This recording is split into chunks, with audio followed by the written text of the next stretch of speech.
Baru-baru ini kita dikejutkan dengan berita mengenai seorang kanak-kanak warga Bangladesh yang ditemui dalam kontena di Pelabuhan Kelang yang dipercayai tidak makan dan minum selama 6 hari.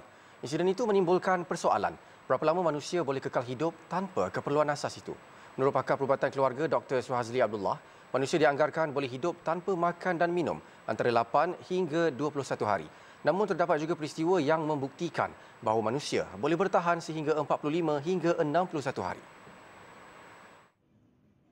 Jelas Dr. Suhazli, sains tidak dapat membuktikan secara konklusif berapa lama manusia boleh hidup tanpa air dan makanan kerana ujian klinikal dengan membiarkan manusia tidak diberi makan dan minum sehingga mati adalah melanggar etika. Malah tidak ada sesiapa pun yang sanggup dijadikan subjek kajian. Bagaimanapun melalui peristiwa dan kisah benar yang telah berlaku kepada individu-individu tertentu, sains perubatan boleh menjangkakan berapa lama manusia boleh hidup tanpa air dan makanan. Mengikut sejarah, manusia boleh hidup tanpa makan dan minum sehingga mencecah kepada 3 minggu.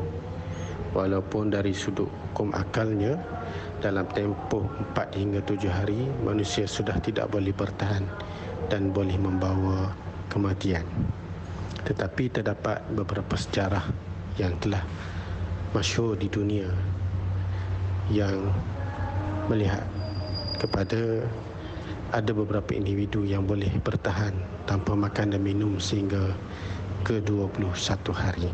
Beliau mengambil contoh kisah yang melibatkan seorang remaja Austria bernama Andreas Mihavex yang selamat tanpa makan dan minum selama 18 hari pada tahun 1979. Beliau bertahan untuk hidup dengan hanya menjilat dinding-dinding penjara yang mengandungi wap air dan akhirnya ditemui dalam keadaan lemah. Selain itu, kisah Mahatma Gandhi yang melancarkan mogok lapar hanya boleh bertahan sehingga 21 hari saja. Beliau meninggal dunia 4 tahun selepas itu dalam usia lebih 70 tahun.